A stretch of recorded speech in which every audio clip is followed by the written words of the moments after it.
하늘에 계신 우리 아버지는 하나님의 백성들을 위하여서 수많은 일을 행하셨습니다.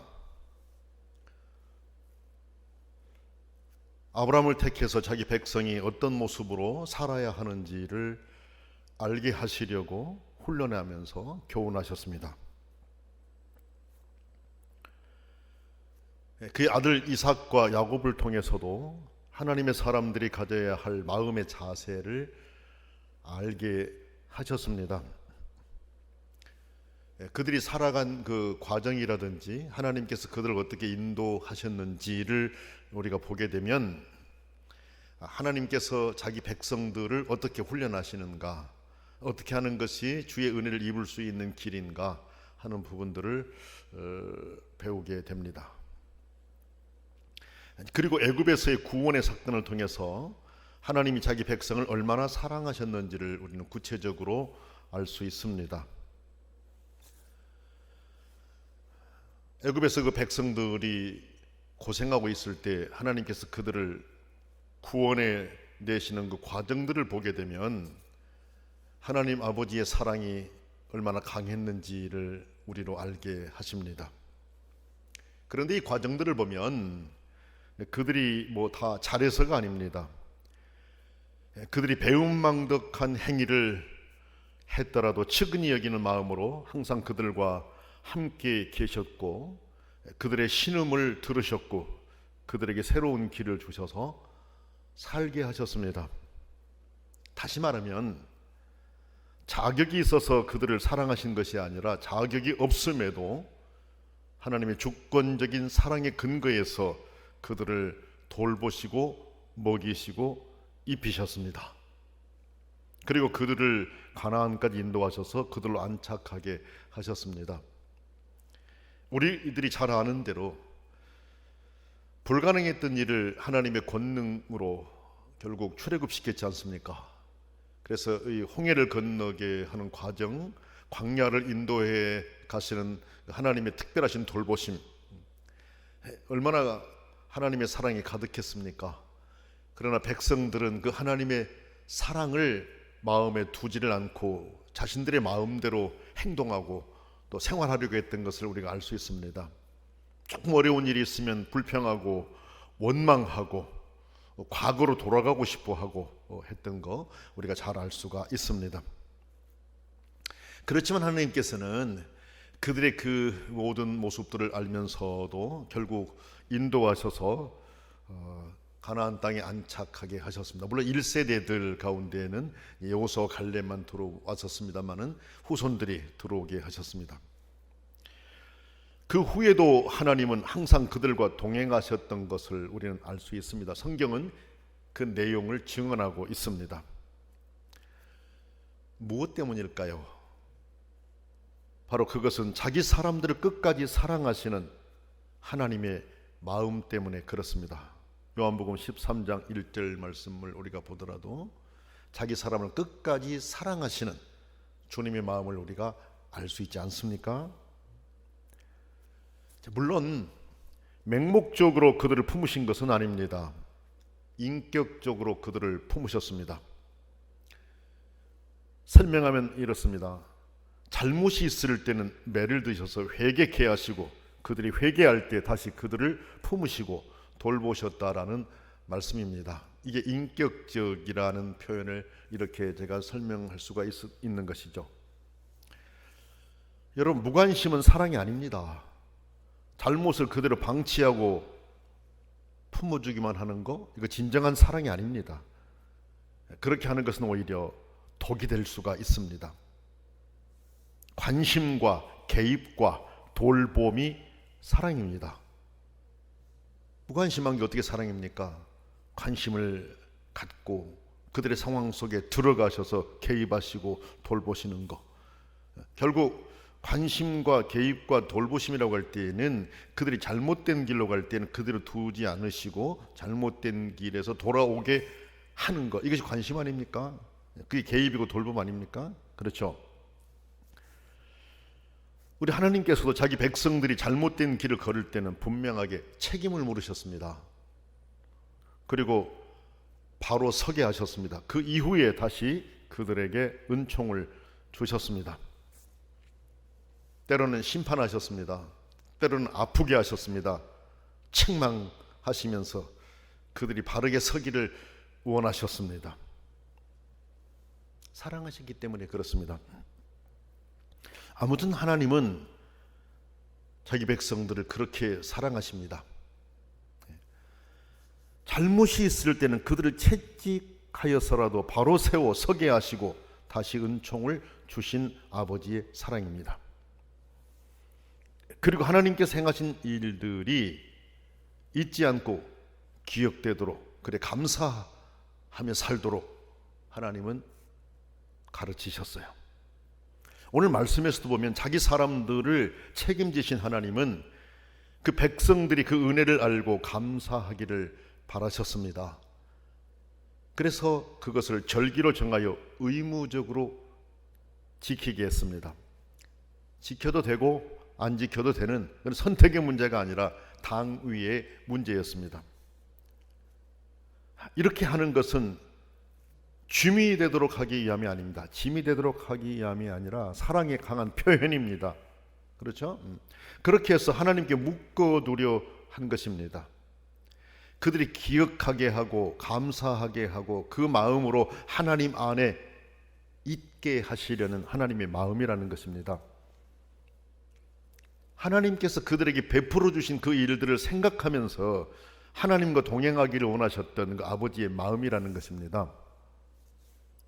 하나님을 떠나지 않고 항상 하나님을 생각하면서 살도록 그 제도를 만들어서 주신 것입니다.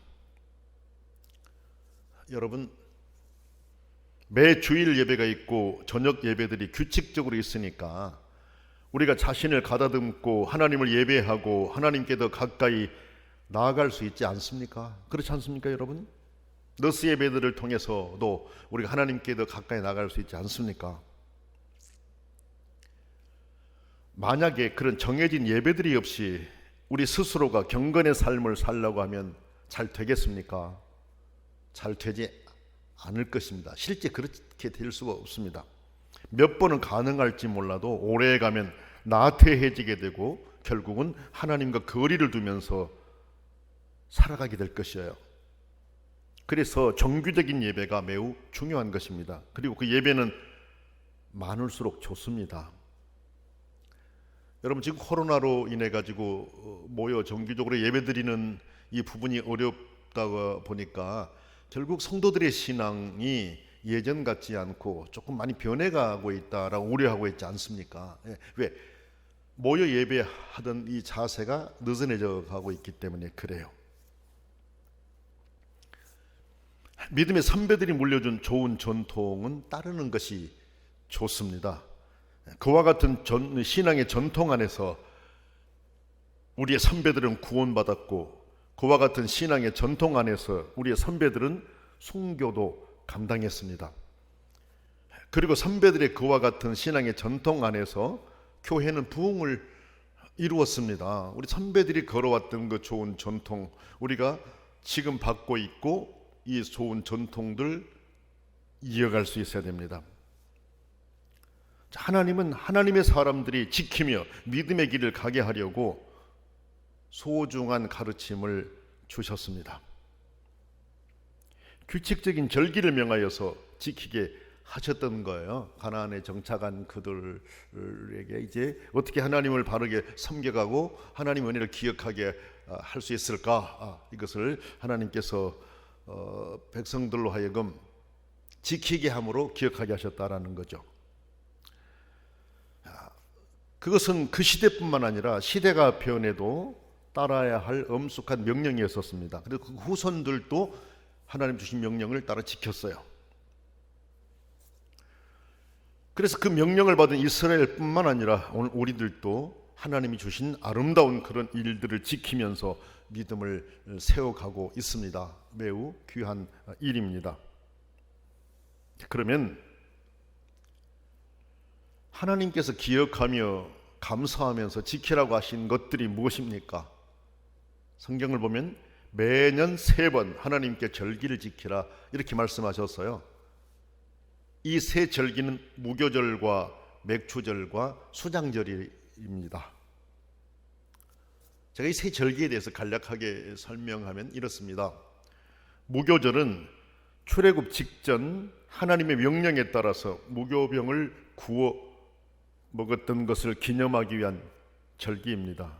출애굽기 12장 15절부터 20절 말씀 보면 이 사실에 대해서 여러분이 정확하게 알 수가 있습니다. 출애굽 기념일이 1월 14일인데 그날부터 7일간 누룩 없는 빵을 먹으면서 지키는 절기입니다. 이 절기는 구원하신 하나님의 은혜를 생각하면서 지키는 절기이죠. 애굽에서 그들을 구원해 내신 하나님의 은혜를 기억하면서 지키는 그 절기입니다. 아비벌이었어요. 그때 그 사용하던 그 달력에 따라서 그 달에 출애굽했기 때문에 그때를 기념케 하신 것이에요. 이래 동안 지키게 했습니다. 구원하신 은혜를 오래도록 마음에 담고 감사하도록 하기 위함이었습니다. 그리고 그 규정 보면 첫째 날과 일곱째 날에는 모임을 열어야 했습니다. 하나님을 예배하는 날로 정하신 것이라 이렇게 볼 수 있습니다. 그 두 날에는 먹는 것을 준비하는 일 외에는 아무 일도 하지 말아야 했습니다.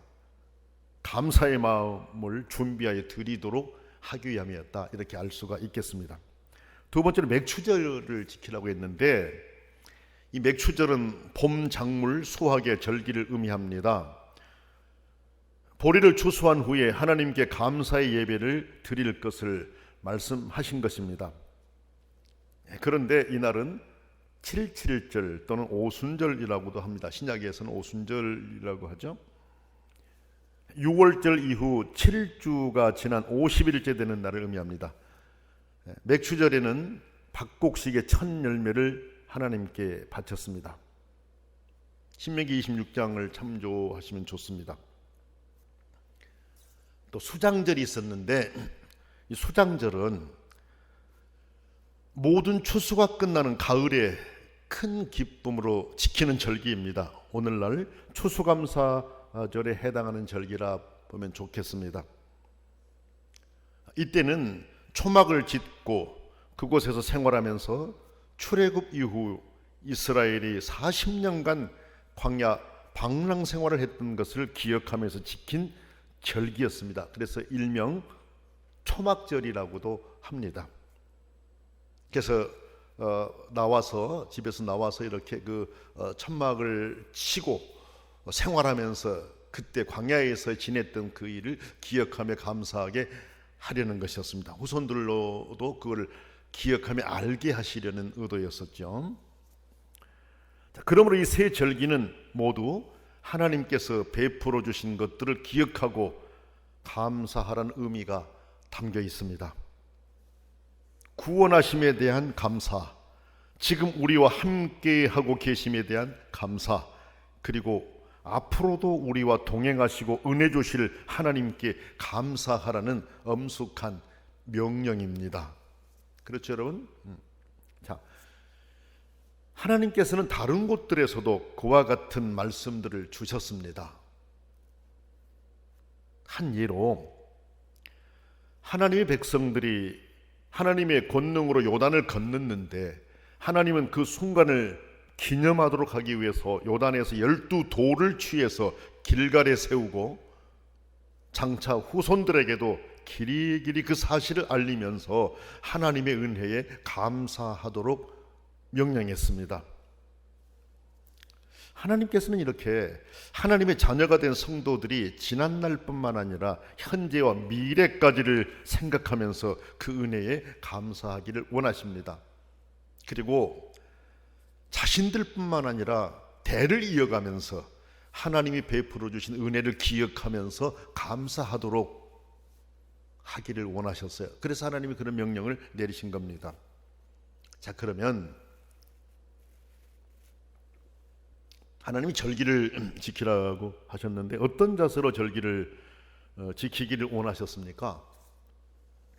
오늘 말씀에는 그 내용들을 우리에게 몇 가지로 알려주고 있습니다. 첫째로 하나님께 나와서 보이면서 지키라고 했습니다. 그 17절 말씀을 한번 보시면 이렇습니다. 네 모든 남자는 매년 3번씩 주 여호와께 보일지니라 이렇게 말씀하셨습니다. 오늘 성경을 보면 남자들로 제한하고 있는데 이건 당시 제도 때문에 그렇습니다. 지금은 다릅니다. 하나님의 은혜를 입은 모든 사람이 다 그런 자세를 가지고 하나님께 나와야 했습니다. 하나님께 보이고 싶은 마음, 보이려는 마음을 가지고 나와야 했다라는 것이죠. 우리가 살아가는 인륜도 그렇죠. 부모님이나 존경하는 분들을 대할 때 진정한 존경의 마음이 있다면 찾아뵙고 인사를 드리는 것이 도리입니다. 물론 전화도 드리고 다른 여러 방식으로 안부를 전할 수도 있습니다. 그러나 찾아뵙는 거, 얼굴을 보여드리는 거, 이거 매우 중요한 일입니다. 여러 가지 이유를 들어서 인사차례 정도로 행하는 것은 도리가 아니라고 생각합니다. 그렇지 않습니까? 하나님께서도 직접 나와 보이라, 직접 나와서 보이라고 말씀하셨어요. 자, 그러므로 우리는 항상 우선순위를 하나님께 나와 보여드리는 것에 둘 수 있어야 됩니다. 내가 특별하게는 못할지라도 하나님을 예배하는 자리에 나와서 나를 하나님께 보여드리려는 자세를 가지고 보여드려야 됩니다. 이거 매우 중요합니다. 하나님이 그렇게 하라고 했습니다. 자, 그러므로 우리는 항상 하나님을 예배하는 시간에 하나님께 나를 보여드리기 위해서 최선을 다해야 됩니다. 여러 가지 사정들이 있겠지만은 그 사정들을 뒤로 하고 하나님께 나를 보여드리기 위해서, 하나님이 보이라고 하셨으니까, 보기를 원하시니까 보여드리려고 힘써야 됩니다.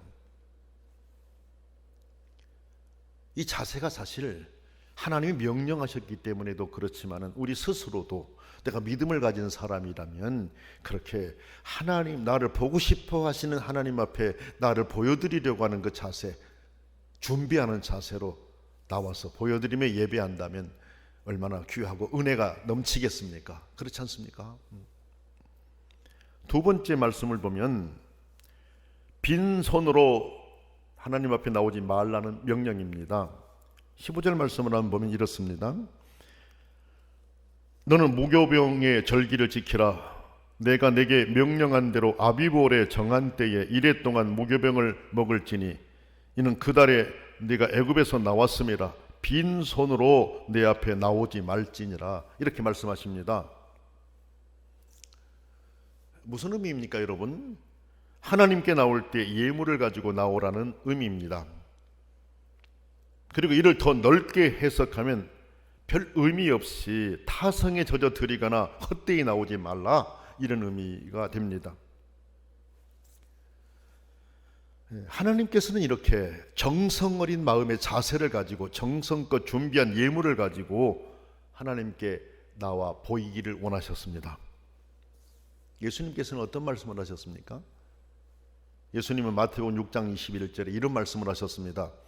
네 보물이 있는 곳에는 네 마음도 있다라고 말씀하셨습니다. 네 보물이 있는 곳에는 네 마음도 있다. 마음이 있는 곳에 물질이 있는 것이 아니라 물질이 있는 곳에는 마음도 있다라고 말씀하신 것이죠. 꼭 그렇지 않다라고 생각하실 분이 있을지 모르겠습니다. 그러나 주님의 말씀은 진리입니다, 여러분. 분명히 물질이 있는 곳에는 마음도 함께 있는 것입니다. 그래서 하나님께서는 빈손으로 하나님 앞에 나오지 말라고 하신 것이에요. 하나님의 자녀들이 하나님께 대해 가지고 있는 마음의 자세를 보기 위함이었습니다. 내 마음이 하나님께 있습니다라고 하는 것을 보여드리는 것, 그것을 보기 원하셨다라는 말씀이죠. 자, 우리는 이런 믿음의 자세를 우리뿐만 아니라 자녀들에게도 부지런히 가르쳐야 됩니다. 하나님께 인색한 마음이 아닌 넉넉한 마음의 자세를 가르쳐야 됩니다. 이것은 하나님의 기억에 오래오래 남도록 하는 자녀들을 향한 가장 큰 교육입니다. 자녀들에게 아까워하는 마음이 없이 하나님께 드리고 봉사하는 것을 잘 가르쳐야 됩니다. 그것이 자녀들이 복을 받도록 안내하는 길입니다. 믿음 생활을 하는 성도들을 보면 대개 부모가 하나님께 드리는 것을 잘하면 그 자녀들도 드리는 것을 참 잘합니다. 반대로 부모가 하나님께 드리는 것을 잘하지 않는 가정의 자녀들은 자녀들도 드리는 것을 잘하지 않습니다. 왜 그럴까요? 배우지 못했기 때문에 그렇습니다. 자, 그래서 우리는 자녀들을 위해서도 올바른 교육을 시킬 줄 알아야 됩니다. 부모가 잘하고 자녀들도 잘할 수 있도록. 그렇죠? 부모가 잘못해서 자녀가 잘못하는 것이 아니라 부모가 잘하고 그걸 배워서 자녀들이 잘할 수 있도록. 물론 부모는 잘못한데 자녀들이 잘하는 경우도 있어요. 그래서 자녀들이 먼저 하면서 부모들을 오히려 권하는 이런 경우도 있습니다. 그러나 드문 경우이죠. 성도 여러분, 자녀들을 하나님의 은혜의 자리로 세우기 위해서 먼저 본이 되고 모범이 되고 하나님께 드리는 것도 즐거운 마음으로 드릴 수 있도록 가르쳐서 또 훈련을 시켜줘야 됩니다. 세 번째 말씀을 보면 예배의 주체가 하나님이심을 알라고 명하셨습니다. 14절과 17절을 보면 알 수 있습니다. 말씀을 보면 내게 그리고 여호와께라고 하는 구체적인 언급이 있습니다. 내게 또 여호와께. 무슨 뜻일까요? 예배의 주체가 하나님이시라는 것을 알리신 내용입니다. 모든 예배는 온전히 하나님께 드려지도록 해야 됩니다. 내 소원 성취를 위함이 아니라 하나님을 영화롭게 하기 위함이라는 것을 기억해야 됩니다. 나를 구원하신 그 은혜 감사하면서 하나님을 영화롭게 하기 위해서 예배드린다라고 하는 것, 이것을 우리가 알아야 됩니다. 우리의 예배를 받으실 분이 하나님이심을 알아야 된다라는 말씀입니다. 그리고 우리의 예물을 받으실 분이 하나님이심을 기억해야 된다라는 말씀입니다.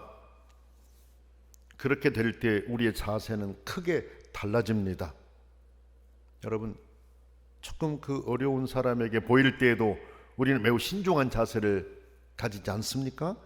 그리고 조금 어려운 사람에게 드리는 선물 하나하나에도 신경 쓰지 않습니까? 하물며 전능하시고 우리를 사랑하신 하나님께 대하여서는 우리의 마음이 어떠해야 하겠습니까? 성도 여러분, 우리는 모두 하나님의 자녀들입니다. 그리고 하나님을 예배하는 자들입니다. 주님 말씀하신 것처럼 영과 진리로 예배드릴 수 있어야 됩니다. 이를 위해서 진정한 감사가 있어야 합니다. 하나님께 나와 우리 자신을 하나님께 보여드려야 됩니다. 빈손으로 나오지 말고 예물을 준비하여 드림으로 내 마음이 하나님께 있음을 보여드려야 됩니다. 그리고 예배의 주체가 하나님이시라는 사실을 기억하고 예배해야 됩니다. 하나님은 내게 절기를 지키라고 그 대상도 분명하게 명하셨어요. 우리는 주님을 바라봐야 됩니다. 그리고 우리뿐만 아니라 이런 귀한 일을 함께하는 이들에게 영향을 미쳐서 그들도 그렇게 행함으로 복을 받도록, 복을 받는 자리에 있도록 가르쳐야 됩니다. 나로 인하여서 우리 자녀들을 함께하는 사람들이 하나님께 자신을 보이기를 힘쓰고 하나님께 빈손으로 나오지 않고 준비하여 드리기를 힘쓰고 예배의 주체가 하나님이라는 것을 알게 된다면 얼마나 귀한 일입니까? 우리는 그런 소중한 일들을 잘 감당해서 나도 하나님의 은혜를 입고 함께하는 이들도 나로 인해 함께 은혜를 입도록 도와주는 그런 소중한 연결고리들이 되어야 하겠습니다.